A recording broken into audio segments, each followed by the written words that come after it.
भारत के एक छोटे से सुंदर गांव में गर्मी के लंबे दिनों के बाद सभी लोग बारिश का बेसब्री से इंतजार कर रहे थे। ये गांव खेतों, पेड़ों और कच्ची गलियों से भरा हुआ था। भारत के कई गांवों में बारिश सिर्फ मौसम नहीं, बल्कि जीवन का सबसे बड़ा सहारा होती है, क्योंकि खेती पूरी तरह बारिश पर निर्भर होती है।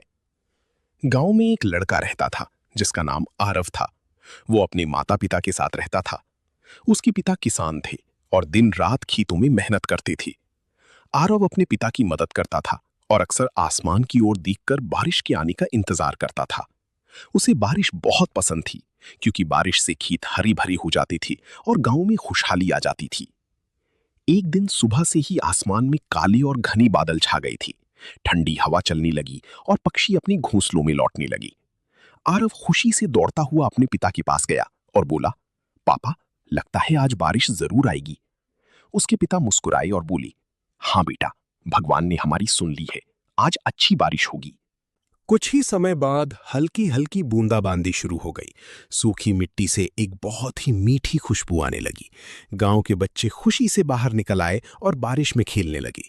कोई कागज की नाव बना रहा था, तो कोई पानी के छोटे छोटे गड्ढों में कूद रहा था।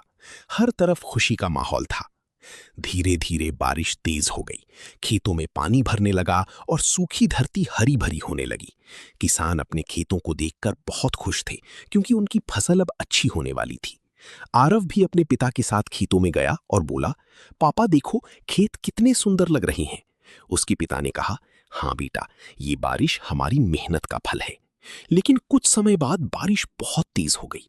कच्ची सड़कें पूरी तरह कीचड़ से भर गईं। चलना मुश्किल हो गया। गांव के कुछ घरों में पानी घुसने लगा। लोग जल्दी जल्दी अपने सामान को सुरक्षित जगह रखने लगे। बच्चों को घर के अंदर रखा गया और जानवरों को भी सुरक्षित स्थान पर ले जाया गया। इसी बीच आरव ने देखा कि उनकी पड़ोस में रहने वाली बूढ़ी दादी अकेली थी। उनका घर नीचे था, जहां पानी जल्दी भर जाता था। आरव तुरंत अपने पिता के पास गया और बोला, पापा, दादी के घर में पानी भर रहा है, हमें उनकी मदद करनी चाहिए। उसके पिता तुरंत तैयार हो गए। दोनों मिलकर दादी के घर पहुंचे। बारिश बहुत तेज थी, लेकिन उन्होंने दादी को सुरक्षित बाहर निकाला। आरव ने दादी का जरूरी सामान भी उठाने में मदद की। दादी बहुत भावुक हो गईं और बोली, बेटा, तुमने मेरी जान बचाई है। आरव ने मुस्कुराकर कहा, दादी, गांव में हम सब एक परिवार हैं। एक दूसरे की मदद करना हमारा कर्तव्य है। कुछ घंटों बाद बारिश धीरे धीरे कम होने लगी। बादल छंटने लगे और ठंडी हवा चलने लगी। पूरा गांव पानी से भीगा हुआ था, लेकिन आरव और उसके पिता फिर से खेतों की ओर गए। खेत पूरी तरह पानी से भर चुके थे, जो फसलों के लिए बहुत जरूरी था। उसके पिता ने खुशी से कहा, अब इस बार फसल बहुत अच्छी होगी। आरव ने आसमान की ओर देखा और मुस्कुराया। उसे समझ आ गया था कि बारिश कभी कभी मुश्किलें लाती है, लेकिन वही जीवन और उम्मीद भी देती है। शाम तक गांव फिर से शांत हो गया।